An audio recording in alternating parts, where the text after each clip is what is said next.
Olá! Olá, Simone, obrigada pelo convite. Estou muito feliz É de um, estar aqui com você. é um grande prazer, Marina, ter você aqui. Você que é uma fotógrafa ambiental, palestrante, escritora e um exemplo de mulher, né? Isso eu posso dizer. E as pessoas que estão acompanhando aqui, quem não é do meu Instagram já sabe que são seus seguidores, mas aqueles que são do meu Instagram que ainda não te conhecem vão conhecer essa mulher maravilhosa que você é, cheia de poder. E é o do Imagina, empoderamento que eu sempre falo, né, para você. imagina. Mas vamos Obrigada. lá, Marina. Você tem aí uma história muito bonita, muito interessante, e eu queria que você contasse um pouquinho nesse bate-papo, porque você é esposa do Amir Klink, um grande navegador aí que nos anos 80 e 90 ele teve muito destaque por ter feito aí a primeira travessia do Atlântico Sul a remo, depois ele fez a construção do barco dele, e você foi chegando timidamente em toda essa história, e hoje você é um grande destaque, e você era a esposa que ficava lá, esperando ele um pouquinho lá, um pouquinho não, muito tempo, né, das travessias que ele fazia lá em Paraty, com as 3 filhas. E como é que agora você, fotógrafa maravilhosa, com 5 livros, pessoal, vocês precisam conhecer um pouco da Marina, depois visitem o Instagram dela. Como é que foi esse gatilho? Foi mais ou menos em que período? Foi na década de 90? Conta aqui pra gente. Bom, quando eu conheci a Simone, eu trabalhava na área de eventos, tive o prazer de conhecê-la e eu estava bem resolvida com essa profissão. Mas o fato é que a minha história começa um pouco antes. Quando eu era criança, eu gostava de colecionar insetos. Eu tinha uma grande coleção de insetos, de borboletas, eu gostava de capturar, identificar e organizar em estojos, assim, né? Em caixas, estojos, os insetos que eu colecionava. E quando eu cresci e passei a entrar nessa fase adulta, que eu tinha que fazer a escolha da minha vida acadêmica, eu percebi que a área de biologia não oferecia o mercado que eu gostaria para ter uma independência financeira dos meus pais. E foi pensando no aspecto de ter uma independência que eu percebi que eu deveria buscar uma outra alternativa. E foi quando eu entendi que a área de comunicação me daria um pouco mais de conforto por ter mais possibilidades, né? Naquela época era possível ainda. E então eu comecei a trabalhar na área de eventos. E foi organizando eventos que eu conheci o Amir, e que eu acho que até o final da conversa vocês vão perceber que foi ele que se casou comigo, e não o contrário. É verdade. Mas ele tinha recém feito essa travessia do Atlântico Sul a remo, e que deu muita notoriedade realmente. A partir disso, ele começou a construir outros barcos, veleiros, e até o dia que eu organizando eventos, percebi que eu sempre ficava em casa com as meninas, esperando o retorno dele, né? Nós nos casamos, tivemos 3 filhas, e elas sempre foram muito companheiras nas ausências dele. Até o dia que ele chegou numa praia, depois de mais uma volta ao mundo sem escalas, uma viagem maravilhosa, eu falei, são incríveis as tuas viagens, mas está na hora da família ir junto. E foi nessa viagem que eu percebi o quanto eu tinha dentro de mim um poder de transformação. Eu poderia organizar a viagem, estar junto com as meninas e, ao mesmo tempo, fazer com que elas se integrassem com o meio ambiente. É incrível, né? Com o meio ambiente sempre esteve dentro de mim. Eu só não tinha feito essa conexão. E nessa viagem, documentando todos os grandes momentos, que para mim eram assim, inesquecíveis, eu obriguei as meninas a fazerem diários da viagem, né? Cada uma deveria fazer um caderninho com um registro daquilo que a gente tinha vivido naquele dia, para que elas se lembrassem dessa viagem no futuro. E o brasileiro não tem esse hábito de fazer registros, né, de ter os seus diários, diferente do europeu, que onde vai tem um caderninho. E eu obriguei elas a fazerem os diários e eu, por minha vez, comecei a fotografar, tentando fazer uma linha do tempo dessa viagem, né? E quando terminou a viagem, a gente já estava na hora de vir embora, um dia a gente teria que retornar. Eu fotografando ainda, o Amir disse que eu deveria parar de fotografar, porque eu estava no alto do mastro, né, a 33 metros de altura, que as fotografias Super perigoso. que as fotografias que eu fazia não serviam para nada. Eu fiquei bastante frustrada na hora, chorei e tudo, e fiquei com aquilo na cabeça, né? Se eu deveria descer do mastro ou não, porque as fotografias não serviam para nada. E aí eu decidi não descer, esperei terminar de chorar tudo que eu precisava chorar. E no momento que eu desci, eu comecei a fazer aquela história de fazer, ver a nossa vida como um filme, né? E eu vi essa vida passando como um filme, tudo que eu já tinha feito, os grandes eventos, a alegria que eu já tinha dado para os clientes, tanto corporativos quanto para as festas pessoais, né, sociais. E aí eu entendi que a minha vida, aquele ciclo da minha vida estava se fechando, né?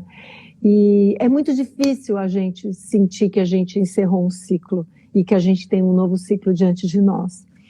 E quando eu voltei para São Paulo, eu tomei uma decisão que foi reunir os diários que as minhas filhas tinham feito, né? E transformar toda aquela viagem em um livro, para que esse livro pudesse influenciar outras famílias, da mesma maneira, terem interesse pela natureza e procurarem fazer viagens em família, né? É esse livro, Férias na Antártica, que eu tenho orgulho de dizer que esse ano está fazendo 11 anos, né, que ele está já no mercado e está na 13ª edição, adotado, não só na rede privada, como na rede pública de ensino. Depois disso, eu pensei, as fotos que não servem para nada viraram esse livro, que se chama Antártica, a Última Fronteira. É um livro Esse livro que é dificílimo de encontrar, e eu nunca consegui comprar ele, Marina. É um livro raro, bem bonito, que vocês podem ver algumas fotografias.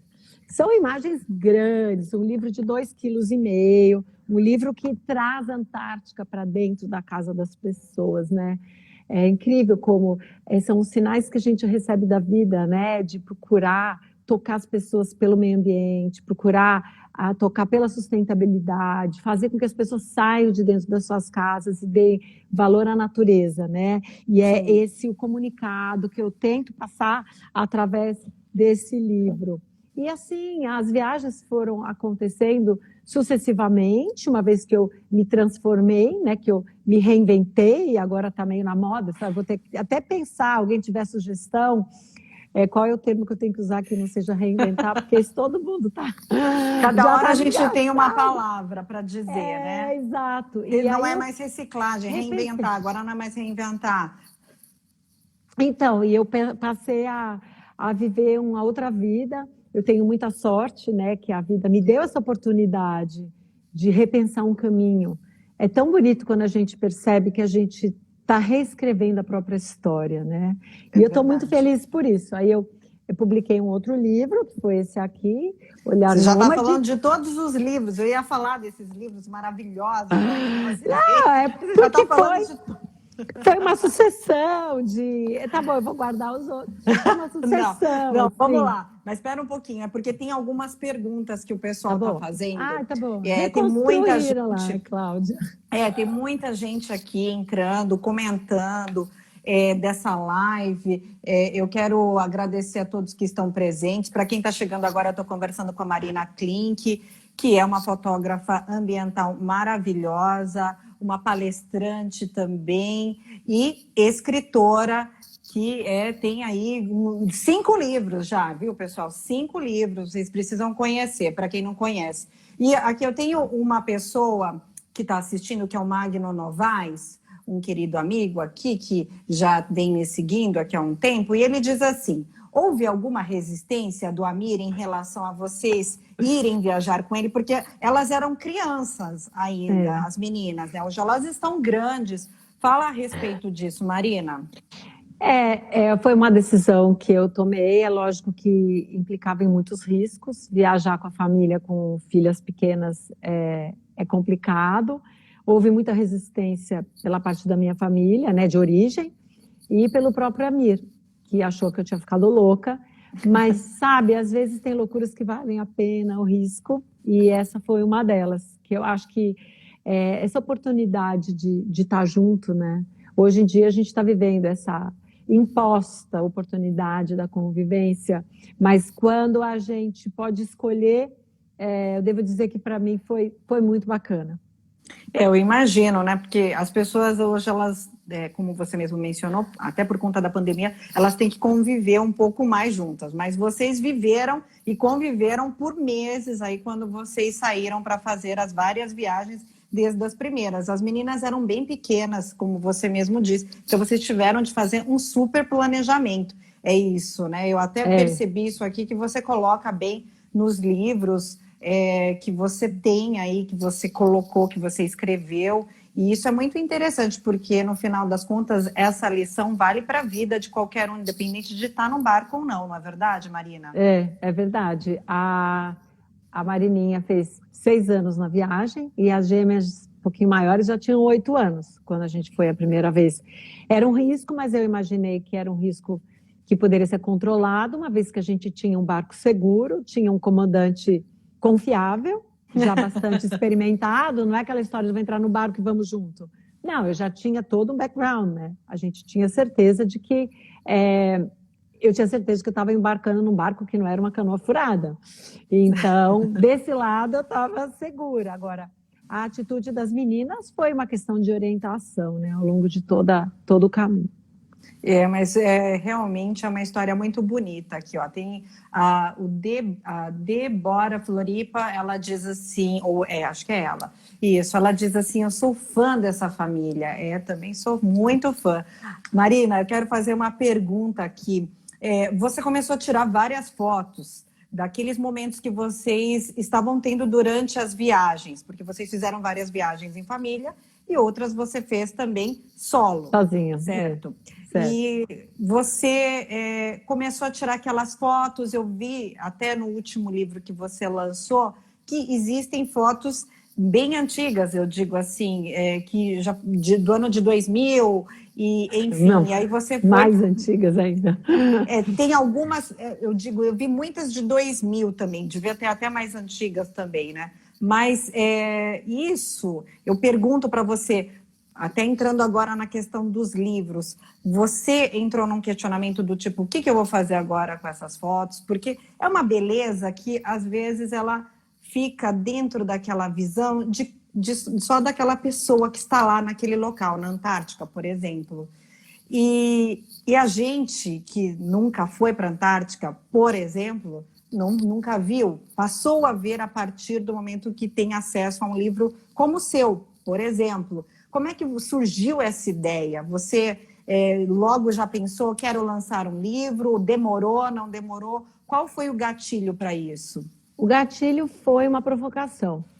Quando o marido faz um desaforo para a gente, de que aquilo que a gente faz não serve para nada, eu diria que esse foi o maior gatilho. Hoje eu devo dizer que ele tinha razão, que as fotografias que a gente faz, ou muitas vezes nós fazemos repetidamente alguma coisa e não entendemos que isso pode nos levar a algum lugar.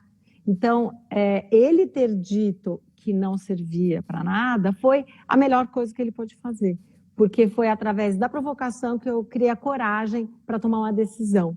Ao invés de me paralisar, eu ganhei forças para repensar o que eu estava fazendo. Se era uma coisa que realmente eu queria fazer, por que não? Repensar minha vida, né? Reconstruir uma trajetória, encerrar uma carreira de sucesso e na área de começar eventos. A reescrever. Exato, assim, não é simples você encerrar uma empresa, você dispensar as pessoas de uma área que você tem uma reputação, sim, mas começar do zero, a partir desse encerramento de ciclo, começar a reescrever um novo ciclo numa área onde a gente sabe da dificuldade, a gente sabe que não é fácil, numa área que você precisa sensibilizar as pessoas e atrair o olhar das pessoas para aquilo que a tua imagem fala, né? Porque o fotógrafo, a voz dele está na imagem. Então, a dificuldade é sensibilizar as pessoas através da linguagem que a fotografia está trazendo. É diferente de você escrever um texto, né? Eu tenho facilidade de escrever textos, mas se você não tem o texto, mas você tem uma imagem, como levar a tua consciência para as pessoas através de uma imagem? Quando você tem um continente inteiro diante de você para registrar. Então, o meu olhar é esse, né? Procurar selecionar lugares ou olhar coisas que eu acho que podem chamar a atenção de pessoas que não teriam a atenção para o meio ambiente caso eu não tivesse trazido essa oportunidade, né? Quase que uma isca, assim. Por que não Sim. observar aquela imagem e tentar entender o que está por trás dela? Então, esse é o meu trabalho. Isso é muito interessante, isso que você comentou, sobre desvendar o que está por trás daquela imagem, porque é exatamente isso que eu imagino que deva ter impulsionado um pouco a você se tornar uma fotógrafa ambiental, eu imagino, porque só tirar fotos da viagem é uma coisa, né? Agora, você se propor a trabalhar, inclusive, por aquela causa, que você começa a descobrir muitas causas dentro daquele universo que você está visitando, que você está conhecendo, que você está se envolvendo. Como foi esse momento onde você deu essa virada?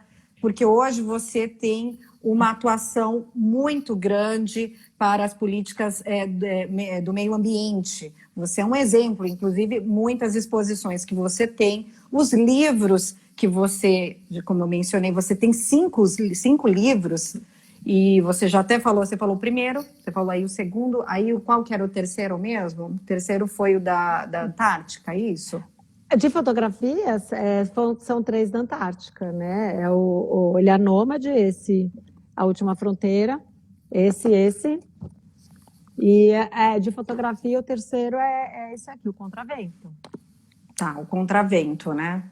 O Contravento eu também tenho aqui, ele maravilhoso, por favor, leiam, tá? Quem ainda não leu, quem ainda não viu, imagens inéditas aqui. É lindo. Parabéns, está muito eu lindo. Mas feliz. Conta, como é que você se Então, transformou? O clique aconteceu numa situação bem inusitada. Eu acho que às vezes a gente tem como você falou, tem um clique, né? Esse clique aconteceu durante uma viagem, que eu estava num bote inflável, com um grupo de pessoas que eu não falava a mesma língua, e na Antártica, numa viagem de navio. Era uma viagem solo ou era de família? Eu estava sozinha num navio russo, com um grupo de pessoas, e de repente, num bote inflável, fazendo uma travessia relativamente pequena, voltando para o navio, apareceu diante de mim uma baleia jubarte adulta.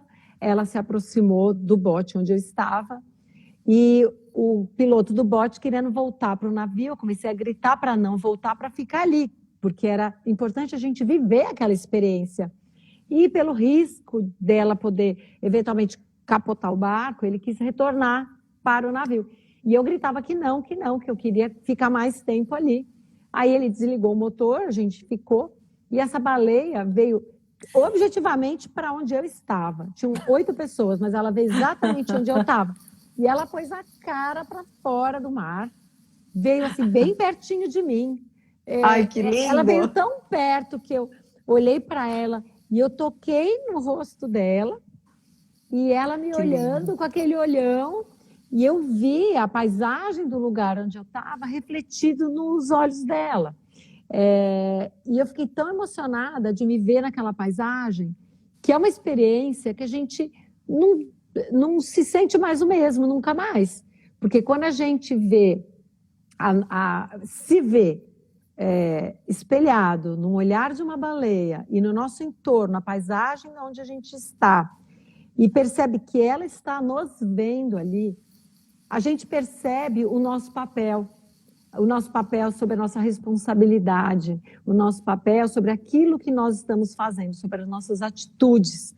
E esse foi o instante mágico da transformação, onde eu percebi que eu tinha sido escolhida e que eu deveria fazer a diferença, que eu seria a porta-voz daquela baleia. E foi aquele instante que me levou a fotografar mais, a procurar trazer o olhar da natureza para as pessoas. E é por causa dela que eu me sinto influenciada, incentivada a voltar constantemente para a Antártica. Eu estive lá 17 vezes e nunca é suficiente, porque eu tenho uma esperança assim, de um dia poder rever aquela baleia, de poder viver aquele momento mágico outra vez, mas esses instantes não se repetem, né? São aqueles momentos que a gente fica tão impactada que nem fotografia eu tirei, porque é um instante que ficou na minha memória.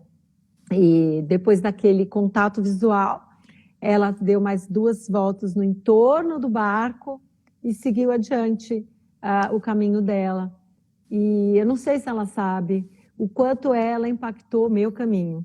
E se eu estou aqui hoje falando com você, é muito porque eu tive essa experiência. E essa experiência eu quero trazer para o maior número possível de pessoas, porque quando a gente se sente parte da natureza, a gente se sente plenamente viva. E muitas vezes a gente dentro de casa, a gente se fecha a janela, fecha a porta e não percebe o mundo que está acontecendo lá fora, né? E por que não trazer essa mensagem dela? Trazer essa mensagem que ela está viva e que depende de nós, daquilo que a gente faz no nosso dia a dia. Então é isso, eu acho que é ela, ela que virou minha chave. Muito bonito o seu relato, é exatamente isso. Quando a gente entra em contato com a natureza, você sabe disso, inclusive você sabe, né, Marina, que o mergulho, eu vi baleia várias vezes, mas foi no canal do Litoral Norte aqui de São Paulo, eu realmente me emocionei, chorei. Agora eu imagino, eu não cheguei tão próxima como você chegou, eu imagino que realmente tenha sido transformador. Já foi transformador para mim entender um pouco da natureza das vezes que eu vi uma baleia tão próxima, quando a gente mergulha no mar, né? E você que viveu por tantas vezes o mar, não é verdade? Mas eu queria te perguntar a respeito de como que você entende hoje a importância do seu papel para a luta pelo meio ambiente, um ecossistema politicamente correto. Eu procuro dar voz à natureza, eu procuro nas minhas atitudes ser coerente com aquilo que eu acredito, eu procuro ser o exemplo de boas práticas. Se eu vou à praia, eu procuro fazer alguma coleta de coisas que eu sei que não fazem parte daquele meio, e eu procuro... eu sou quase que didática, até com as minhas próprias amigas, de ir na casa delas no dia que está tendo uma celebração, um churrasco, uma coisa assim. Nem carne eu como, mas eu participo socialmente dos acontecimentos. E eu sempre espio assim, a lata de lixo, por exemplo. E dou uma bronca quando eu vejo o resto do almoço misturado com latinha, ou quando eu vejo plástico misturado com verdura. E eu tento fazer com que as pessoas entendam que a gente não pode misturar, que são 2 coisas que nunca vão se misturar. Porque quando a gente pensa em plástico, a gente sabe que o plástico é a natureza, mas foi transformada. Depois que você transforma a natureza dentro de um processo do petróleo, esse processo nunca mais vai voltar atrás. Então, quando falam assim, é um plástico biodegradável, pelo amor de Deus, tudo que você quer é que ele não seja biodegradável, porque ele não é biodegradável, ele é degradável.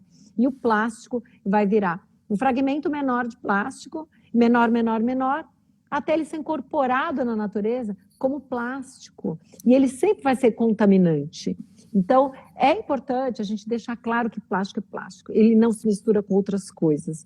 E que, assim como hoje existe a valorização de latinhas, né? Latinha de refrigerante, latinha de cerveja, que você não vê mais dispersa na natureza, eu acho que deveria ser uma obrigação das empresas que fabricam os produtos e dos órgãos, né, governamentais, que deveria existir uma política para não dispersão desses elementos como poluentes no meio ambiente, porque deve ser agregado um valor, dado um valor, atribuído um valor aos plásticos, assim como hoje são atribuídos valores aos metais, de forma que eles não sejam mais dispersos na natureza, como a gente vê hoje. É só chegar no Rio Pinheiros, olha, é um rio de lixo, não estou nem falando da água, estou falando de objetos mesmo, né? No mar, você fica parado no mar, na praia, na beira da praia. Uma coisa curiosa foi numa viagem para a Patagônia.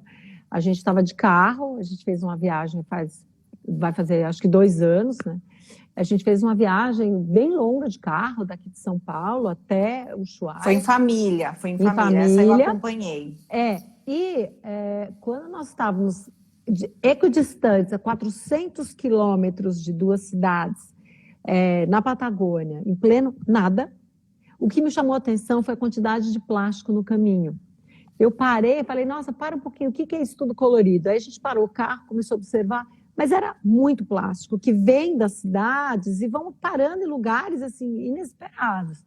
Quando a gente imagina que a natureza é um lugar intocado, que não tem nem vila, não tem casa, ninguém, não tem habitante, não, ele já está ocupado pelo plástico, né? E aí isso ficou comigo, assim, eu fiquei muito impressionada. Quando eu cheguei no fim de semana seguinte, eu fui ao Rio de Janeiro. Aí eu fui à praia, fiz uma caminhada.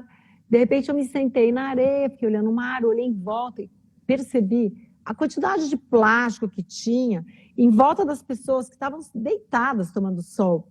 E que esse plástico na praia estava banalizado, que ninguém se importa com isso, né? Quando numa viagem, por exemplo, para o Salar do Uyuni, a gente vê um plástico no meio do Salar do Uyuni, eu parei o carro e peguei destaque. O plástico. Eu parei o carro e peguei e trouxe o plástico para a cidade, porque aquilo não poderia estar lá. Agora, numa praia repleta de gente, num domingo no Rio de Janeiro, é uma quantidade de plástico. A gente foi motivado pelo canudo, mas não é só o canudo, né? Tem muitas outras coisas.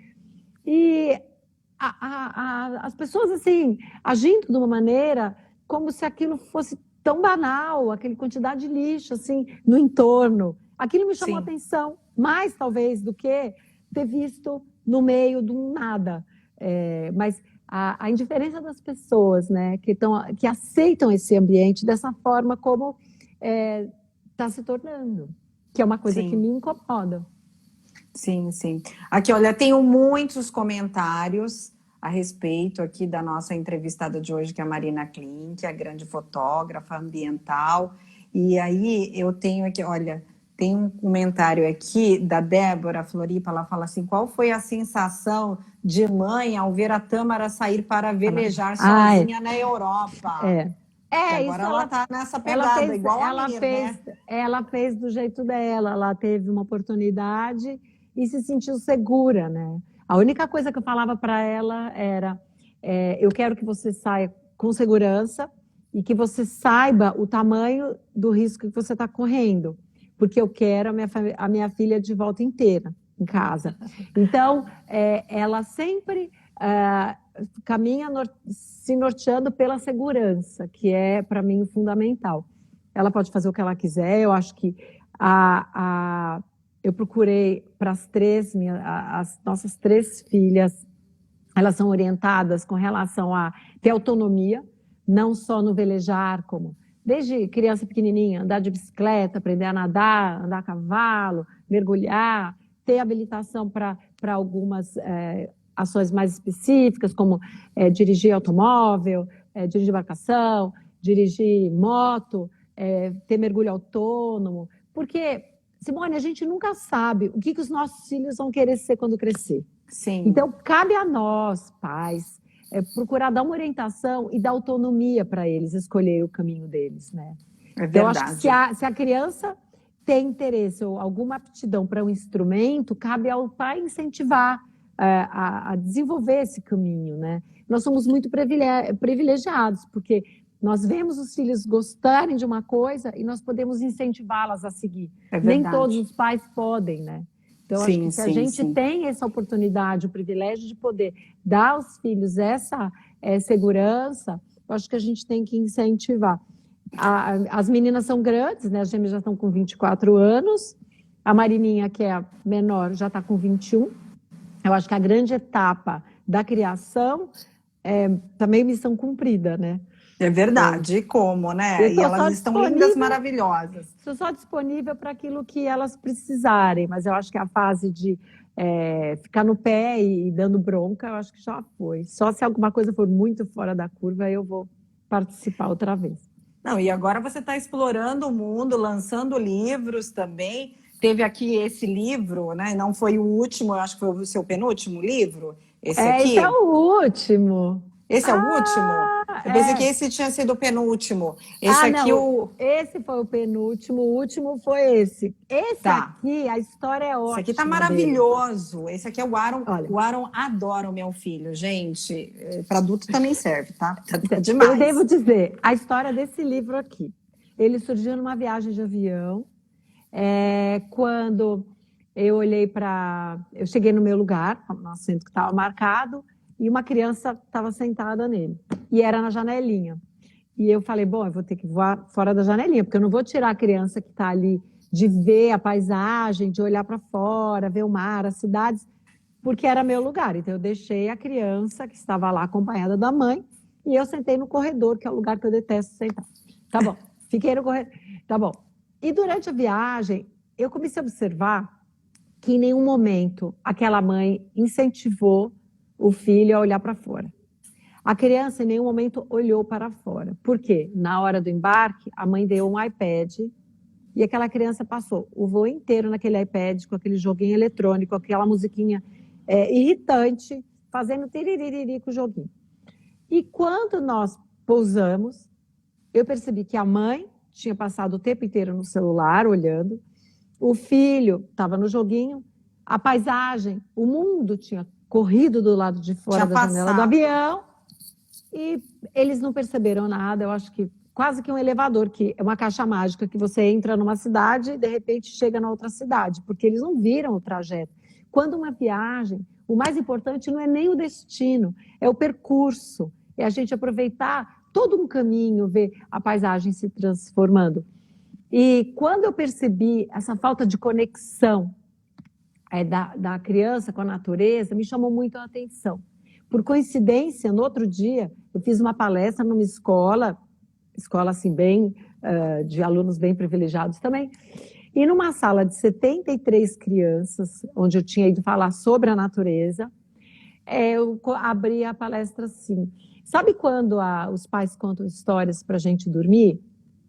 E as crianças ficaram mudas. Eu entendi que elas estavam, assim, com vergonha, eu tinha acabado de chegar. Aí eu voltei a perguntar, sabe aquele momento que a gente vai dormir, que o pai ou que a mãe conta uma história, ou quando a gente está junto, o pai e a mãe contam uma história?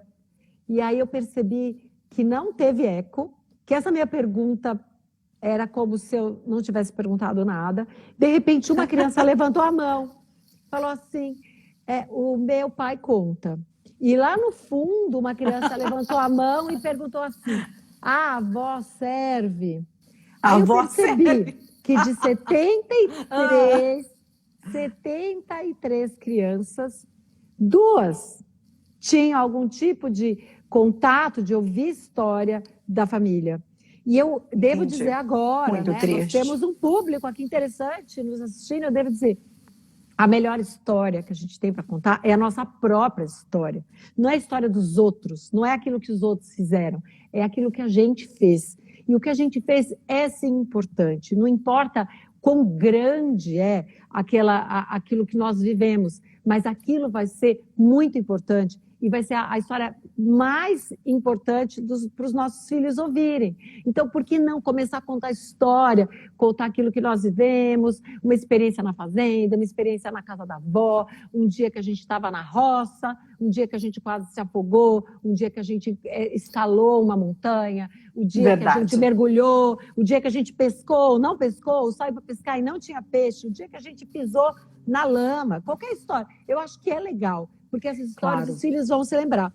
Então, o que eu fiz? Reuni o argumento de contação de história com o contato com a natureza, que aquela criança não olhou. Eu pensei assim, vou fazer um livro infantil para crianças de até 8 anos, para que o pai conte, por exemplo, abre uma história e conte assim, sobre o mar, e fala sobre o fundo do mar, o que ele viu, qual foi um bicho que ele viu quando ele mergulhou, que ele viu um peixe, que ele um dia levou o cachorro para a praia. Todo mundo tem uma história legal para contar. Então, a gente fala sobre imaginação. Toda viagem começa na nossa imaginação, quando a gente começa a planejar essa viagem. E é muito importante essas sinapses da criança, nós vamos viajar. E como é o lugar? Como vai ser lá? Lá vai ser frio ou quente? Que roupa eu tenho que levar? O que eu vou precisar? E é importante partir também da criança a arrumação de malas, porque nós vamos ver o que é importante para aquela criança levar e a criança vai começar a desenvolver uma autonomia. Então, vamos entrar no mato. Qual foi uma experiência que eu tive no mato? Eu conto uma história que é levar as nossas filhas para viajar, sobre o nosso olhar, sobre os lugares que nós escolhemos, sobre as nossas experiências, mas através da leitura de uma página, porque tem aqui, a parte de texto é curtinho, uma criança em fase de alfabetização consegue ler, mas esse box aqui requer um pouquinho de ajuda de um adulto para ler, porque tem uma explicação um pouquinho mais técnica, ou precisa ter um apoio de alguém para explicar melhor o que está nos box. Mas então, aí entra o papel dos pais, né? É proposital. Claro, então, para participação. O fato de ler, pensa assim, uma criança em fase de alfabetização, ela começa a ler, vê um desenho todo em aquarela, baseado em fotografias reais, mas desenhado em aquarela. Um artista chileno, Cárcamo, fez bravamente, as ilustrações ficaram lindas. Tá lindo demais. É muito rico e as crianças conseguem ter um mergulho nessa natureza, nesse ecossistema. Ela consegue ler o texto curto e o box, o pai, a mãe, o avô, aquele que pode contar uma história depois, explica o box melhor e fazem uma leitura compartilhada, que o grande, eu acho que o privilégio que eu estou tendo, desde que eu dei essa guinada na minha vida, é o compartilhamento. Poder compartilhar experiências, poder estar compartilhando com você aqui essa experiência, poder compartilhar através dos livros, né? Esse infanto-juvenil, livro infantil. Eu acho que compartilhar as experiências e, de alguma maneira, incentivar, influenciar outras pessoas a também compartilharem as suas experiências. Não, e eu posso dizer o seguinte, desse livro aqui, o Aaron, desde os 2 anos, aliás, dos 2 anos de idade, ele sempre olha esse livro. E ele cada vez mais olha com um olhar diferente. Hoje ele estava vendo o livro e aí eu mostrei a parte da aurora boreal, ele, ó, logo, leal! Ah, que legal! Então ele fica olhando tudo aquilo e, de fato, o envolvimento de nós, que entendemos um pouco mais, quando a gente se envolve junto na leitura, é fundamental para uma criança e incentivar também essa questão da observação sobre a natureza, como você mesmo disse. Agora, me fala um pouco, olha, tem muitos comentários, o pessoal aqui estou feliz falando... aqui com a Bebete, ó, a Bebete Jabrolles, a Bebete nem fala Abrolles, Abrolles é o destino para ser. É para ver as baleias, né? Maravilhoso. Aqui, a gente tem muita gente comentando aqui, eu tenho aqui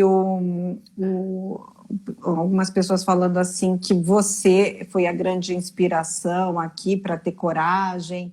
Estão todos aqui arrepiados, dizendo parabéns. O velho e o mar, lembrado do velho e o mar. Muito bem lembrado para quem não assistiu esse filme ou leu, né?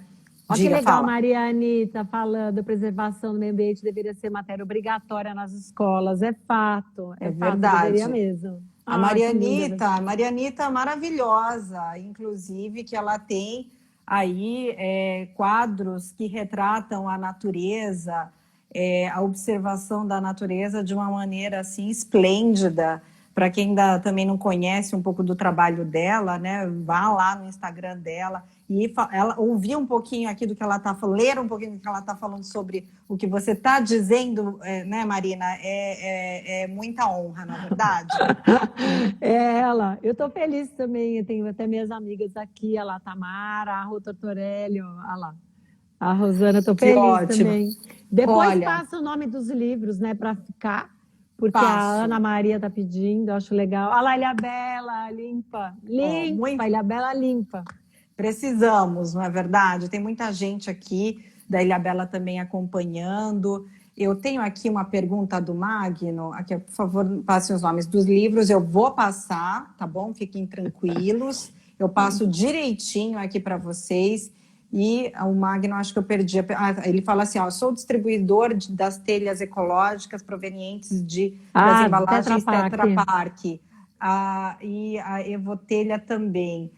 Também faço essa colaboração com a natureza, é isso mesmo, Magno, isso é importantíssimo. Agora, fala, só para a gente está chegando aqui no fim dessa live, porque a gente fica batendo esse papo super gostoso aqui com a Marina Klink. Vou falar de um livro em off aqui, então. Pode falar. Pandemia em casa, difícil para todo mundo, né? Não ter como sair, não ter para onde ir, a gente fica com a mobilidade bem reduzida, a gente não pode se locomover como gostaria. Então, eu comecei, ao invés de viajar geograficamente, eu passei a viajar no tempo, passei a organizar uma árvore genealógica que já está com mais de 1.800 registros de parentes. Você tinha falado. É maravilhoso tá recebendo um monte de fotos. Maravilhoso esse trabalho. Eu estou fazendo agora o segundo volume de um livro de família, que conta a história da nossa família, muito de coisas que eu gravei da minha tia, com 94 anos, eu tive o privilégio de fazer algumas gravações, umas entrevistas, e muito do que eu estou pesquisando, baseado em álbuns de fotografia que eu recebi de herança. E eu acho que é muito bonito também a gente pensar nesse legado, né, da identidade, de quem nós somos, na nossa família, dos nossos laços, da nossa história, quem tem privilégio de ter uma origem conhecida, muitos não têm, aí eu recomendo fazer aquele teste de genética mesmo, né? Que hoje é acessível, aqueles kits genética, para a gente ter uma noção de que lugar no planeta a gente tem mais. Você chegou a fazer? Fiz, é muito bacana, porque bateu certinho com aquilo que eu imaginava, mas quando você começa a fazer pesquisa de família, você vai se surpreendendo com as descobertas, né? Você vai voltando para trás, através de consultas em sites, de registros em igrejas, e a gente vai descobrindo quem a gente é. E eu prometi para minhas filhas, eu falei, vou ficar em casa, mas eu tive uma ideia. Eu vou pesquisar genealogia, e até o final dessa pandemia, eu vou dizer para vocês de onde vocês vieram.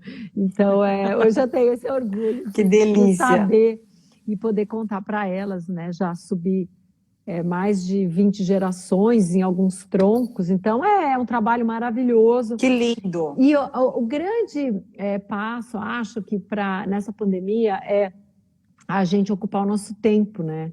Porque, de alguma maneira, produtiva. A gente saber que a gente ficou em casa e isso nos deu a possibilidade da gente produzir. Porque eu acho que vem uma depressão. A oportunidade. Porque vem uma depressão. Se a gente não pensar numa motivação, a gente fica louco. E por que não criar alguma coisa que te dê prazer, né? Para você sentir a cada dia uma coisinha a mais feita. Então, lançar dados de pessoas que eu recebo pelo WhatsApp acaba me dando uma motivação de perceber que eu estou produzindo, né? É lindo isso. Sim. Tem gente que pinta, tem gente que faz outras atividades, manuais, borda e tudo. E essa foi uma atividade que eu encontrei que me dá satisfação. Que delícia, isso é muito importante. Você até acabou caindo dentro da última pergunta que eu ia fazer para você, Marina, a respeito do que você diria para as pessoas sobre esse momento da pandemia que está sendo tão difícil. E eu imagino que para você, como você mesmo mencionou, está sendo difícil, porém você encontrou aí essa forma de poder fazer uma produção, né? Agora, o que você sugere para as pessoas que estão ainda com seus sonhos guardados, parecidas com aquelas fotos guardadas, sem saber o que fazer ainda, com aquela vontade, talvez, de fazer determinadas coisas da vida, e de repente elas se deparam com a pandemia? Qual é a sugestão que você dá? Você, como uma pessoa que quebrou paradigmas, lutou e está aí realmente perseverante, uma fotógrafa renomada dentro da questão do meio ambiente, dentro dessa bandeira. Qual que é a sugestão que você dá, o conselho? Eu não sei se eu estou assim, apta a dar conselhos, mas eu posso falar pela minha experiência. Eu percebo que a gente é múltiplo.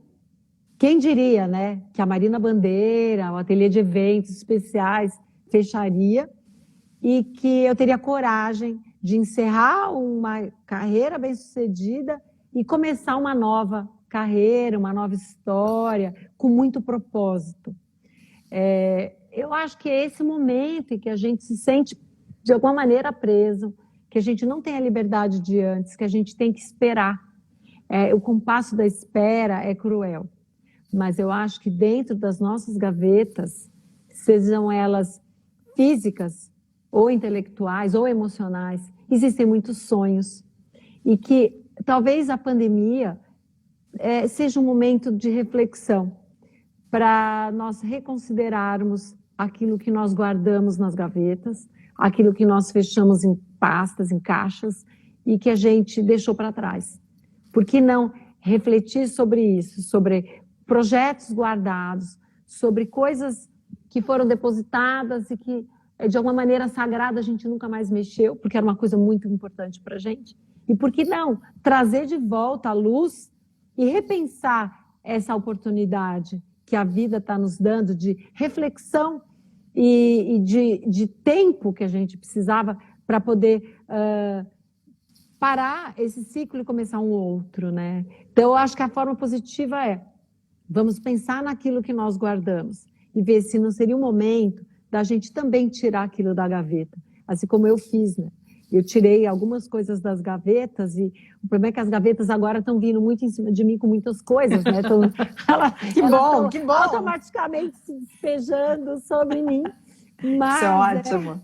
Eu estou como com uma rede pegando todas as oportunidades que caem, porque é importante a gente se sentir viva, a gente sentir parte e sentir que a gente pode produzir. E eu acho que esse é o segredo da pandemia, né? Apesar que a gente não pode sair, a gente consegue produzir. E eu estou me sentindo muito apta a produções. Eu acho que essa seria a sugestão. Transformar o problema em solução, não é verdade, Marina? Transformar o problema em oportunidade. Amém. É isso mesmo. É isso mesmo. Olha, gente, eu quero só fazer 2 recados aqui, me ajuda até no segundo recado. Primeiro recado aqui, já que a gente está com esse público gostoso, que contempla a natureza, e os que não contemplam, para vocês saberem, o pessoal da Ilhabela Limpa aqui está falando dia 17, vamos fazer um mutirão de limpeza das praias na ilha, às 10 horas, na praia do Perequê, todos convidados. Eu acho que quem está nesse Instagram do Ilhabela Limpa é a Gilda, que inclusive é minha companheira de mergulho, a gente já mergulhou milhões de vezes. Eu adoro esse pessoal da Ilhabela. Ela falou, eu quero esse livro. Olha, esses livros estão maravilhosos. A gente vai deixar depois, vou passar no direct também para quem me perguntar. Depois eu também vou postar os nomes de cada livro, tá bom, pessoal? E olha, obrigada. Eu queria, me lembra aqui qual que era o nome mesmo daquele documentário maravilhoso que está na Netflix? Recomenda aí. Seaspiracy. Eu recomendo vocês a verem. É um documentário que fala sobre mar, sobre pesca e sobre plástico. Está na Netflix. A imagem é uma rede de pesca com os peixes. É muito importante que a gente assista, porque a gente tem consciência daquilo que nós estamos fazendo pelo planeta, ou com o planeta, ou contra o planeta, inclusive na pesca excessiva e nos descartes de plástico. E quando a gente percebe que a gente, além de estar ingerindo peixe demais, a gente está jogando plástico, e esse plástico vai ser ingerido pelo peixe que nós vamos consumir, e que eles já estão repletos de plástico, e a gente tem que ter essa consciência. Eu acho importante ver, eu acho que cada pessoa se sente impactado de uma maneira, mas eu acho que é fundamental, uma vez que existe disponível, todas as pessoas deveriam assistir. Não só porque eu faço parte da Liga das Mulheres pelo Oceano, mas porque o oceano precisa que a gente perceba ele como parte da nossa casa. Com certeza. Assim, documenta Pantanal, de chamar atenção para o Pantanal. Eu acho que a gente o mesmo Volta Pinheiros, que é um outro movimento que eu faço parte, sobre chamar atenção para o Rio Pinheiros como um rio e não como um esgoto que a gente prefere deixar para trás. Eu acho que a gente tem que encarar o rio. Quando a gente está na marginal, a gente tem que ter o exercício de olhar para o rio e perceber que aquilo era um rio, e que ele é um rio, e que ele deveria ser respeitado como um rio. Verdade. Dia, não faz muito tempo, as pessoas nadavam lá. Então, por que não voltar a ter o Rio Haviam Pinheiros competições como um rio? lá. Nossa, Sim, é sim. maravilhoso. Por que não voltar a nadar no Rio Com Pinheiros? certeza. Porque a gente depende de iniciativas governamentais, iniciativas privadas para que isso aconteça. É possível, mas a gente não pode dar as costas para essas oportunidades. Não, não pode de jeito nenhum.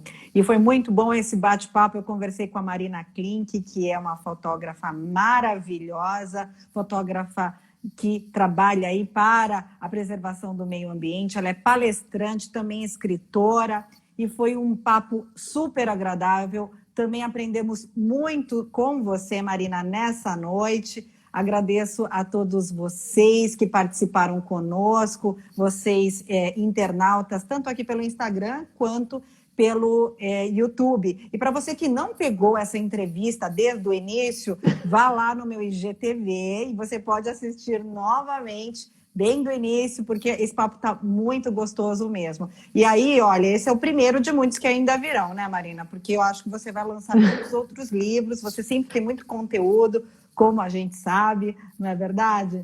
Eu acho que Obrigada. é o privilégio, assim, de perceber oportunidade e ter energia para fazer. A gente tem que procurar se motivar. Acho que a vontade, ela tem que ser retroalimentada. A gente precisa perceber que a gente está produzindo para continuar seguindo em frente, né? Muita gente chega na minha idade e fala assim, já fiz tanta coisa, já vou me aposentar. Eu falo, nossa, eu estou em plena produção, eu não posso parar, porque agora eu estou com um novo projeto.